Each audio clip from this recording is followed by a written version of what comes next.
हमारी एलिस जैसे ही इवान और मिकाइल के घर में दाखिल होती है तो वो देखती है सारा घर सेम टू सेम वैसा ही था जैसे 10 साल पहले था। तो जब वो अंदर आती है तो वहाँ पे पर्दे और सारा सामान बिल्कुल वैसा ही था जैसे वो 10 साल पहले आई थी। वो कहती है कुछ भी चेंज नहीं हुआ और वो सोचती है ये तो बिल्कुल सेम टू सेम वैसा ही है जब मैं पहली बार यहाँ पर आई थी।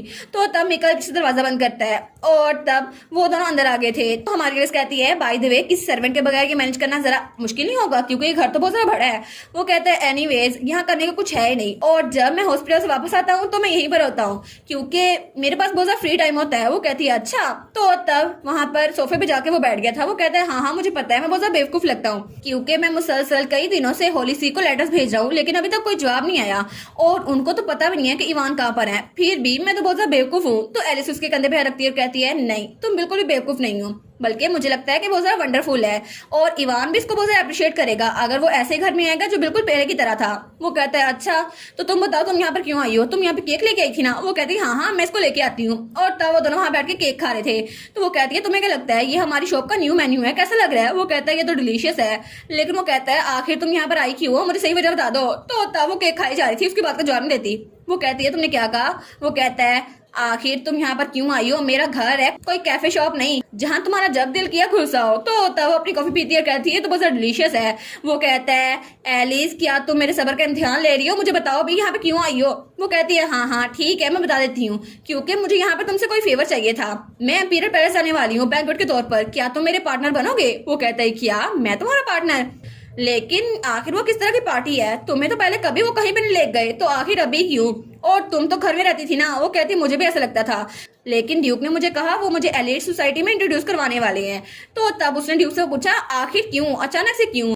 तो ड्यूक कहता है क्योंकि मुझे तुम्हारे बारे में लोगों को बताना है कि तुम यहाँ पे एग्जिस्ट करती हो इसलिए। तो मिकाइल कहता है अच्छा लेकिन तुम्हें क्या लगता है ड्यूक इस्तेबान ऐसा क्यों कर रहे हैं, क्या तुम ठीक हो। वो कहती है मुझे खुद नहीं पता लेकिन हमारा मिकाइल कहता है क्या उस आदमी को पता है। वो कहती है हाँ एडविन को अभी तक मैंने बताया नहीं है लेकिन शायद उसे पता हो। तो वो कहता है ठीक है मैं खुद श्योर नहीं हूँ लेकिन पता नहीं वो अभी तक इतना काम क्यों है क्योंकि वो कभी भी इतना काम और क्वाइट नहीं रहता।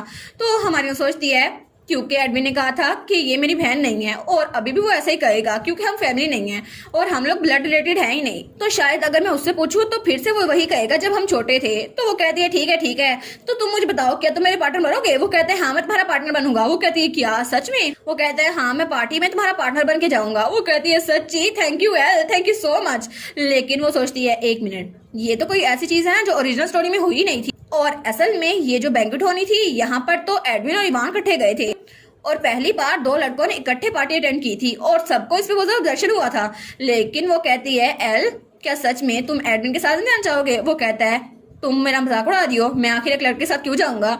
और दूसरी तरफ हमें एडविन का ऑफिस दिखाया रहता है जहाँ पर उसके सामने अलोइस खड़ा था। वो कहता है एलिस एम्पीरियल पार्टी को अटेंड कर रही है और इसके अलावा ड्यूक इस्तेमाल लेडी एलिस को एक्नॉलेज करने वाले हैं ऑफिशियली। तो वो कहता है अच्छा लेकिन तुम्हें क्या लगता है कि मेरे फादर को इस सबसे क्या मिलने वाला है। तो अलोइस कहता है वेल मुझे खुद नहीं पता। तो वो कहता है ठीक है पता कराओ। तो अलोइस कहता है जी मैं समझ गया और उसके बाद वो कहता है मैं बाहर निकलता हूँ। तो तब एडमिन सोचता है मुझे तो खुद नहीं पता कि मेरा फादर आखिर सोच क्या रहा है लेकिन ये तो बहुत ज्यादा मुश्किल होने वाला है। और तब सीन चल होता है और हमें रात का वक्त दिखा रहता है जब हमारी एलिस कमरे में आती है। वो कहती है मैं तो बहुत ज्यादा थक गई हूँ और तब वो बेड पे आते हुए लेटने लगती है। वो कहती है ऑफ कोर्स एक दिन का बेड रेस्ट मेरे लिए अच्छा होगा लेकिन तभी उसके कमरे में कोई महसूस होता है। वो कहती है क्या यहाँ पर कौन है। तो वहां सोफे पे कोई लेटा हुआ था। वो कहती है कौन, ये कौन आ गया। तो वो जल्दी से बैठ के नीचे हो जाती है। वो कहती है आखिर ये किस तरह की न्यू हैरेसमेंट है, पहले तो मेरे दरवाजे पे दस्तक देते थे मेरे कमरे में भी आ गए हैं। लेकिन जब वो गौर से देखती है तो वहां पे एडविन था जो आराम से सोफे पे सोया हुआ था। तो वो कहती है एडविन इसने तो मुझे डरा ही दिया लेकिन यहाँ पर कर क्या रहा है। और वो उसके पास होती है और सोचती है ओरिजिनल में तो एडविन मिकाइल के साथ गया था पार्टी में लेकिन अभी तो बिल्कुल अलग हो गया है और एडविन पता नहीं शायद अकेला जाएगा। और तब उसको देखती है वो सोचती है चलो अच्छा हुआ अब ये जमीन पे नहीं सो रहा सोफे पे तो सो गया है। और तब उसके बालों की तरफ हाथ बढ़ाती है तो एडविन की आंख खुल जाती है। वो कहती है ओ ये उठ गया। तो एडविन उसका हाथ पकड़ लेता है। वो कहती है क्या। तो एडविन उसका हाथ अपने चेहरे पे रखता है। वो कहती है एडविन तुम ठीक तो हो ना। तो तब एडविन तो बिल्कुल बिल्ली बना हुआ था। वो सोचती है चलो अच्छा हुआ ये पूरी तरह जागा नहीं है। तो तभी उठ के बैठता है।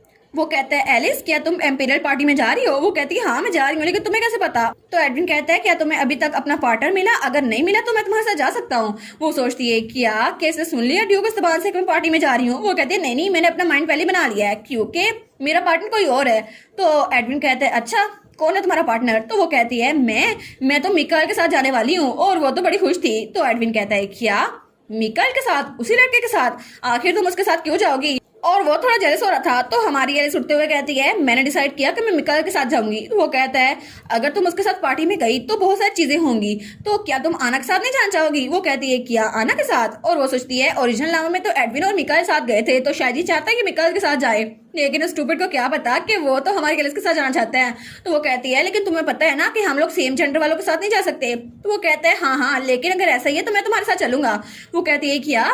तो तब वो कहता है क्योंकि मुझे डर लग रहा है ना इसीलिए, और उसके कंधे पे सरकता है। वो कहता है मुझे पार्टी में अकेले जाने में डर लगता है क्योंकि बैटलफील्ड में मैंने इतने साल अकेले गुजारे और मैजिक टावर में मैं अकेला रहा था, तो मुझे डार्क से डर लगता है और मुझे बहुत ज्यादा डर लगता है अगर पार्टी में हर कोई मुझे अकेले नोटिस करे। तो इसलिए मैं चाहता हूँ कि एलिस मैं तुम्हारे साथ जाऊं और हम लोग हाथ पकड़े, क्योंकि मैं किसी और लड़की के साथ नहीं जा सकता। तो प्लीज एलिस क्या तुम मुझे रिजेक्ट नहीं करोगी? और वो तो बड़े प्यार से उसकी तरफ देख रहा था। तो एलिस वो भी ब्लश करने लग जाती है। वो कहती है क्या? वो कहती है ठीक है ऐसा ही है तो हम तीनों चलेंगे इकट्ठे। वो कहता है थैंक यू। तो हमारी एलिस सोचती है अभी मैं नर्वस हो रही थी क्या? तो तब वो बिल्कुल बिल्ली बन गया था। वो कहता है एलिस, वो कहती है हाँ क्या हुआ? वो कहता है क्या हम लोग इकट्ठे सो सकते हैं जैसे हम बच्चे थे तब सोते थे? वो कहती है नहीं बिल्कुल नहीं, हम लोग अब बड़े हो गए, हम लोग इकट्ठे नहीं सो सकते। और तब सीन चल होता है और हमारी एलिस, एडविन और ड्यूक इस्तबान वहां पर डाइनिंग टेबल पर बैठे थे। वो सोचती है हम लोग कितने अरसे बाद ऐसे खाना खा रहे हैं ना, और मुझे फिर से सुफोकेटेड फील हो रहा है। वो कहती है चलो आराम से खाना खाती हूँ। तो ड्यूक कहता है तुम दोनों विक्ट्री पार्टी को अटेंड करने वाले हो तो पहले से तैयारी कर लो और जल्द ही मैं तुम्हारे लिए एक टीचर अरेंज कर दूंगा एलिस। तो एलिस कहती है जी मैं समझ गई। तो तब वो कहता है एलिस का क्या तुमने अपने लिए कोई पार्टनर चुना? वो कहती है जी मैंने चुन लिया, मैं मिकाइल और एडविन दोनों के साथ जाने वाली हूँ।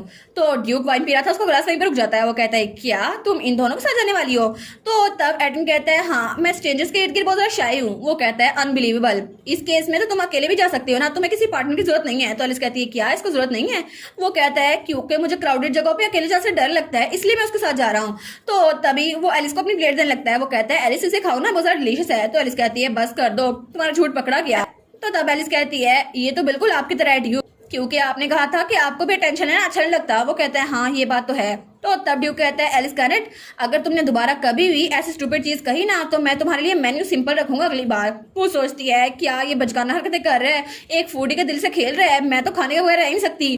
तो हमारा एडमिन कहता है फिक्र ना करो एलिस, मैं तुम्हारे लिए रॉयल शेफ अरेंज कर दूंगा जो तुम्हारे लिए खाना बनाएगा। और वो कहती है सच में रॉयल शेफ? तो ड्यूक कहता है अगर तुम लोग का हो गया हो ना, खाना खाओ और बाहर निकलो, मेरी तो बात मान ही रहा यहाँ पर कोई।